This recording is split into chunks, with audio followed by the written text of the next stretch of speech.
America have a world champion.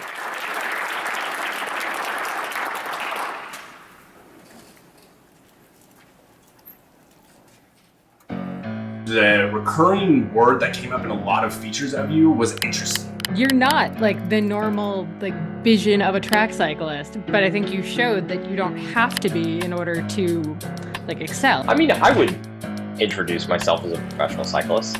Ashton Lambie. Ashton Lambie. Ashton Lambie. Known for being the first person to complete an individual pursuit in under 4 minutes. And broke the world record in individual pursuit in 2018. Track world champion. He was the first person to go sub 4 for the 4K individual pursuit. He actually pivoted back to gravel. He did the Lifetime Series last year, and now he's actually into sailing. Although, to be clear, still pedaling, working towards the America's Cup Race 2024. And if that wasn't enough, he's also married to an astronaut. Oh, I bet he'd go faster if he shaved his mustache off. It's funny, I've talked to most of my teammates about that. What did you guys think? My first impression of Ashton, he's just he's so green. When he came in, he was just very what do I do? Where do I go? And just staring at the walls and whatever else. I had to make this video. Ashton Lambie, he came up with adding 3 seconds to the world record in 2018. And for a long time, the narration was that he came from nowhere. But his story brought a ton of people into cycling and showed that the person with big dreams and grit can succeed in the professional sport. He became the people's champion. His 4-year-long duel with Filippo Ganna give me chills till today. Filippo Ganna is a ridiculous athlete, but this guy's probably been, since youth, trained and perfected and schooled and had opportunities until he's where he's at today. It's just a real different path to get to the exact same result, which is going back and forth, breaking the world record, which to me is one of the coolest stories cycling has had in the last 20 years. It's just now starting to come to the forefront because COVID basically squashed cycling during this really cool rivalry. Filippo Ganna, as you may know, more than Ashton Lambie, is a European pro on the Ineos team that's, won countless stages in big races. I think he's had the pink jersey in the Giro for winning the time trial, maybe even, and he's just an absolute juggernaut Italian superstar. Yeah. And not only did Ashton break the world record at Aguas Calientes, but he also beat him in the World Championships, I believe a month later. You're talking about one of the greatest, most powerful track riders to ever set foot on a velodrome.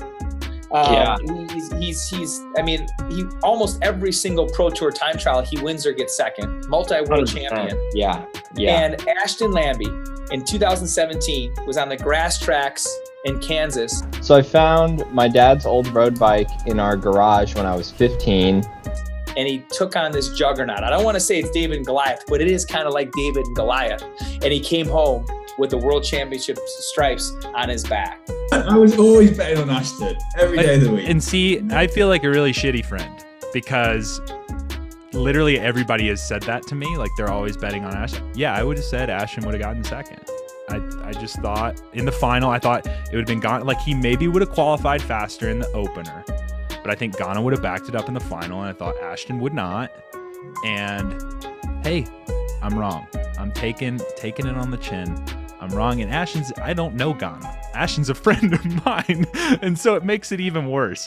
Filippo Ganna, he raises that beautiful bike we've been talking about, the fastest bike here at the track in Tokyo Olympic pursuit.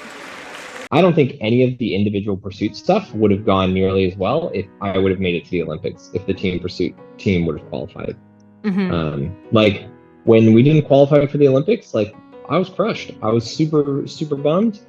And that was a huge letdown. That was 3 years of my life, dedicated day in, day out to that. I would let myself be really disappointed for a while. And then I was like, well, on the plus side, I went and did some races with Boot Watt Bike, really delved into the individual pursuit, and got second at Worlds later that year. And then came back to win Worlds after COVID and after the sub 4 minute thing. And I don't think any of that would have been possible if I was like busy preparing for the Olympics. Right. Like that, not making it to the Olympics gave me the bandwidth to do that. I mean, I've been hit by cars a few times. Those always suck. But yeah. I've crashed on the track a handful of times. I feel like not making the Olympics was a pretty tough one for me to stomach. But I think trusting the process and like enjoying the process, I think is a huge part. I have fun with what I do every day.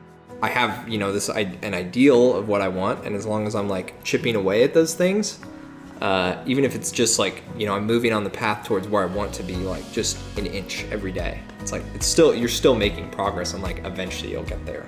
Okay. Like that huge ass pile of wood out there is that's what I'm gonna heat the house with all winter. Okay. And it's like, there's a heat source outside. It's like a big wooden stove that heats the house. But to get to that pile, if you showed me that pile now and you're like, oh, that's how much wood we need. And then you're like, dude, that's a big task. But it's like, you just go out and you cut for 30 minutes. If, maybe if you're feeling it, do like 2 or 3 hours. At some point, you're always choosing whether or not you're going to like get the wood pile or not.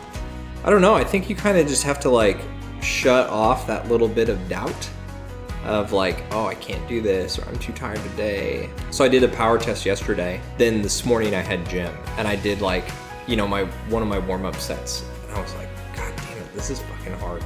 Well, it's just a warm-up set, like let's just put the plates on and like we'll just go and see what happens. And then like, of course, once I get into it, it's always fine.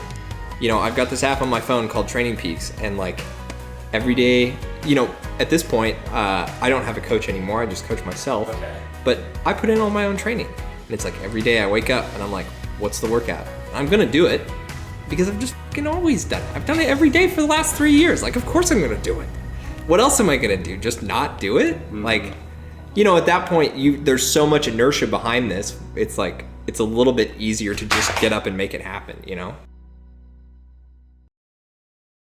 I was born in Lincoln, Nebraska, born and raised in Nebraska. I played football a little bit, I ran cross country, I played soccer. I sold pizza at the Husker games, the football games for some years, and I studied music performance and business administration. I worked at a country club in college, I worked at a mowing company, I worked at a zoo for a while. Yeah, I kind of had a lot of odd jobs. What was your first job out of college? I worked at a logistics company. One of the worst jobs I ever had, actually. I was not cut out for an 8 to 5 desk job. I lived in Kansas for a while and worked at Sunflower Bike Shop down there. That was like one of the next jobs I got out of college. So before I started racing track, I did a lot of ultra distance stuff. So I found my dad's old road bike in our garage when I was 15. And that year I actually did my first century ride. So that was 100 miles that I did. Kind of had a bad experience with road racing in the Midwest, so didn't do that as a junior. But I got into a discipline of the sport called randoneering. It's like ultra distance, but totally self-supported. The shortest one is 200 kilometers. The longest one I did is 1,200 kilometers. So you're out there for days. Unbound 2016. I did the full season, full base season, and I tapered for this event, spent 6 months training for it. I was like, man, I'm gonna do really well. And it rained the night before, and I broke my hanger 5 miles in, and I was just like, that's 6 months just down the drain. What the hell? I was like, man, it'd be really nice to get into something where the variables, the external variables are a little bit more controlled. To me, this is about as pure as cycling gets, the 4-kilometer pursuit. Very similar bicycles, one gear, no shifting, one track. And I've always been a fairly muscular dude, at least by maybe not everyone's standards, but by cyclist standards for sure. Yeah. And so I was like, oh, I wonder if there's something I could do that's a little bit more power oriented or a little bit more strength based instead of, you look around an ultra distance race and it's just these super wiry, marathon runner looking dudes. I would have gotten on the grass track the summer of 2016, I think. And then got quite a bit of support from my family for the first, year or so. And my dad's landscape company to get to my first national championship in 2017. It really clicked when I won my first national title in 2017. I was like, oh, I'm all right at this. I can do this. Well, so I got my first world record in 2018 for Pan American champs. So that I broke it in qualifying. I mean, the record had been around for 10 years at that point. I think my PB at the time was like a 4:18, but then to like come out and do a 4:07, and everyone was just like, what the shit just happened? Like, who is this guy?